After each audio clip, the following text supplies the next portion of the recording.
Hello, folks. I'm OdinSpack, and welcome back to 33 years and counting of my favorite games.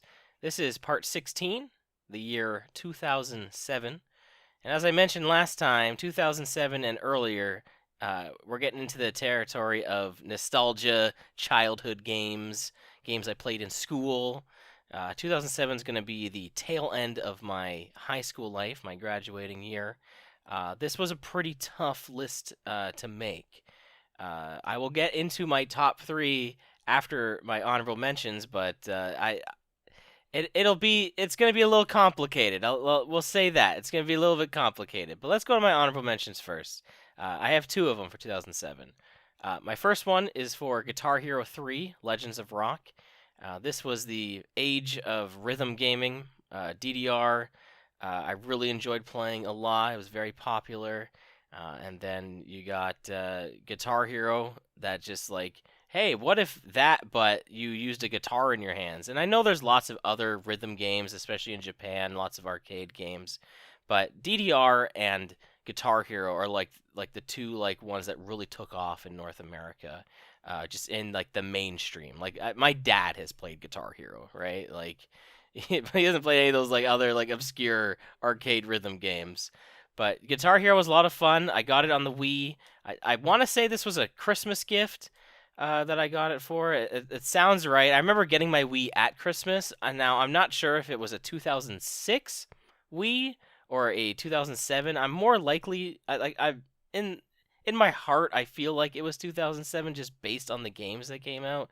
But honestly, I don't remember the exact year. It's a little foggy for me. Once I start getting into these years, my memory of my childhood is not the strongest, and even as late as 17 here. So, but that aside, I really did enjoy Guitar Hero 3.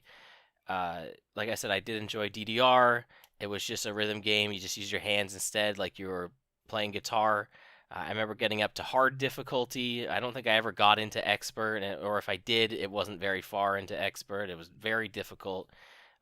Props to anybody who can play those really tough songs on there. Really satisfying game to play. It's like a really fun rhythm game. I haven't played many of them, but it is a really satisfying one to play, and there's lots of I love fast, intense like rock music in video games in general. So this game is that with like you know real songs, but you know what I mean. Like I mean like actual songs. I mean video game songs are actual songs, but you know what I'm trying to say. Like mainstream songs. It's a really fun game. It's still being played today in smaller communities. That and Rock Band, not as popular as it once was. And I imagine sharing that stuff online is impossible with DMCA stuff. But it's still a lot of fun. I really enjoyed Guitar Hero 3. It's the only one I played in the series. I think I may have dabbled in Rock Band, like once or twice at a friend's house, but never owned any of those. So there you go, Guitar Hero 3. My other honorable mention is going to go to WarioWare Smooth Moves. Now, this one we rented when we got our Wii. However, I recently, as of this year, purchased it and played through it on my own. Since renting it that many years ago, so what is that, like 15 years ago now? Just kind of crazy. Um, so this was a playthrough, kind of like nostalgic, kind of, but at the same time, it wasn't. WarioWare Smooth Moves is the best one I think I've played in the series. I think just with the Wii remote, it just handles all of the micro games really well. I think they like I really like the GBA one. I should be clear. I really do like the GBA WarioWare, and I haven't really played anything past Smooth Moves, so I can't really speak for those ones. I did play a little bit of DIY on the DS, but that one was kind of weird. Um, but Smooth Moves, I think, it's my favorite that I've played of the series, and I love the the like narrator who demonstrates all of the new poses that you. I can't remember if they're called poses. They might be called something else, But I like that the way he narrates them, all like sensual and that. It's hilarious. It definitely has some questionable micro games. I think that's just kind of the series in general. But for the most part, they're pretty good, and some of them are pretty innovative too. And some of them require you to wear the wrist strap, which is kind of neat too. So it's a fun one. It's a fun pick up and play. All right, I'm done with my honorable mentions. Now for the hardest part of 2007, and that is the top three. Now I gotta say, this top three, even though I'm about to list you three games that are going to be my top three, any of these could be number one on another day. Number three, maybe not as likely, but not impossible. Two and one, this was not possible to come to a conclusion. I mean, I did for the sake of the video, but ask me tomorrow, and I could switch them easily. So let's just start with the bronze medal, and we'll go from there. So my bronze medal for 2007 is going to go to Fire Emblem Radiant Dawn for the Nintendo Wii. This is a follow-up to my favorite in the Fire Emblem series, Path of Radiance. This is the sequel to it.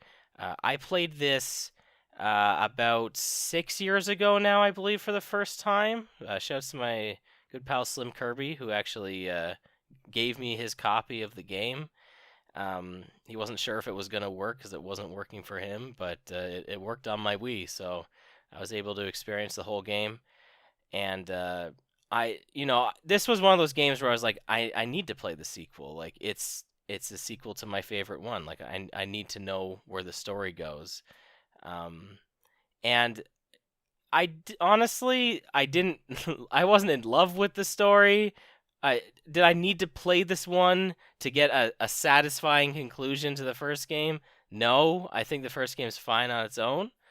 But I will say one aspect I like that I feel like a lot of people don't like is how they make you switch your armies constantly throughout the game because it takes place from multiple vantage points. In the original game, it's just like the Grail mercenaries, and it's like traditional Fire Emblem. You just gradually gain more party members. Where in this one, you take control of different armies throughout the game, and sometimes they even go head to head during the game. Like it's a really cool. I don't know if that's spoiling much or anything, but like you're never like one perspective throughout the game. And I thought that was just a really neat idea. I hadn't really played anything Fire Emblem like that before. I think this is the most recent one I've played in this series. I've played later ones, but I think this was the most recent one I'd played, and none of them had ever done that, and I thought that was really cool. It does lead to some weird, like level grinding, which is not. There is no level grinding in this game, to be clear, but it does lead to some like oddly leveled units. I will say it's not the best at that. It definitely could have been done better, but I love the idea of the concept of it. This game also has some of my like favorite music in the series. I think I really like the clash. I think it's just called Clash. Well, maybe it's not just called Clash, but some of the battle themes I just think are really good. Even though they kind of get a little repetitive, I really like the battles songs that are in the game. And some of the characters I don't like what they did with them, but it was still a very fun game, and it still has the Tellius series format from Path of Radiance, and I think like I said, the Tellius games have like they're like the favorite. They're like my favorite system they've done in Fire Emblem so far. So I really enjoyed it. It was a really good game. I was a really good playthrough. Definitely one I would like to experience again because I have only played through it once, but it is one I'd like to play again. So there you go, Radiant Dawn. My silver medal, and like I said, this could be a gold medal tomorrow, but I'm saying silver. And I'm saying Super Mario Galaxy. It's actually crazy. I looked up the release date because I was like, I swear this was a Christmas game. And I know I've said this a couple of times now. But you need to understand, I was like going back and forth between two different families. So, we got different games depending on which household I was at. And that's why this is the one where I'm like, did this really come out? This came out November of 2007, and I was like, when did Brawl come out? And that was like March of 2008. Like this is North American to be fair, but I cannot believe that they are that close in release date. That they seem so far apart to me that I can't believe they're that close. Like it doesn't seem right. It feels like I played Galaxy like way before I played uh Brawl, but it's not because I got Brawl on release. And so like just by that, I definitely played Galaxy first, so it's just really strange. It makes me question like, oh, maybe I did get my Wii in 2006. But I feel like it was 2007 because I swear when we got the Wii, we uh we rented WarioWare, and that came out in 2007. So like nothing is adding up. Nothing's adding up. Why does any of this matter? I don't know. Just because I'm diving deep into my psyche right now, trying to remember all this stuff as I'm explaining all this. Super Mario Galaxy. And I've said this already for Galaxy 2. I was like, I'm not a huge fan of 3D platformers, but I love the Mario series, and I love like all the Mario platformers, even the ones that I don't like that much. I still love. Um, Super Mario Galaxy, it probably has the best soundtrack in the series. I think that's like not a hard thing to say. Like if there's one takeaway from this game, it's that its soundtrack is phenomenal. Like it's so good. So many memorable pieces. Like anytime they come on, you're like, that's Mario Galaxy. Like there's very little like confusion when it comes to that. Just an absolutely beautiful soundtrack. Um, Gameplay wise, it's fun. And I did enjoy Galaxy 2 more. I really did. Like now that I'm thinking back on it, but Galaxy has like I said, it has a nostalgia to it because, like I said, this is one of my earliest Wii experiences. I'm pretty sure. So it has that charm to it. That I won't be able to experience with some other titles just because like when you get a console and that's like one of your first experiences on it, that's just what happens. Like Wii Sports is a big one for a lot of people on the Wii, not so much for me. But Super Mario Galaxy, like I look back on that and I remember playing that for the first time and really being blown away by it. It was like I can picture it right now playing it. Um, I don't really need to sing this game's praises. You guys probably know about Super Mario Galaxy. I will say like the standout thing for me is the soundtrack. That's the number one. Like as far as like things about the game, its soundtrack is the best part about it. Not to knock anything else in the game, it is a fun game. I've never 100%ed it. Maybe that's why I think Galaxy 2 is better. Maybe because I've just never given it a completely fair chance. Which is weird. Like I said, it's like one of the first games I played on Wii. But anyway, like I said, this could be number one on another day. But Super Mario Galaxy, really fun game, and it's on 3D All Stars, so you can play it that way too. I don't know why I'm advertising this. Anyway, what could possibly be my number one for 2007? It's gonna go to my gold medal. My gold medal is gonna go to Pokemon Diamond or Pokemon Pearl. I specifically got Diamond back in 2007, but I have since played both. I actually did a stream playthrough of Pearl a couple of years ago now. It feels like not that long ago, but I guess it was like a couple or a few years ago now I did do that. But this was Pokemon Diamond has like this is like a special game for me because this was like the last new game that I played in high school. Like at least my graduating year. I technically did go back to high school.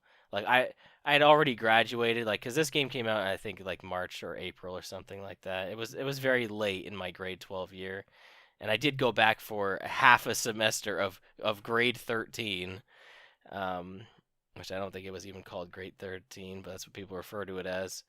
But this was like one of the last games I played in high school. I remember being really excited for it. I don't even know. I wasn't even working then, so I don't know how I got this game on release. Maybe I had some money saved. Like it couldn't have been for a holiday, like Easter or something. Like I don't know. I definitely got this game on release though. I remember playing it in class. Probably shouldn't have been doing that. I remember trying to work out the weird like there was like these friend rooms or whatever you could play, like you could mix records and whatnot. That it was in the uh, the GBA games, but nobody had any like link cables for that, right? So you could do it wirelessly with the DS. The DS was really cool in high school, I gotta say. I remember playing like Mario Kart in high school. But Pokemon Diamond, I really, like I said, I was really hesitant to put this at number one over Super Mario Galaxy, but I think like Pokemon Diamond is the last Pokemon game where I have finished it like completely.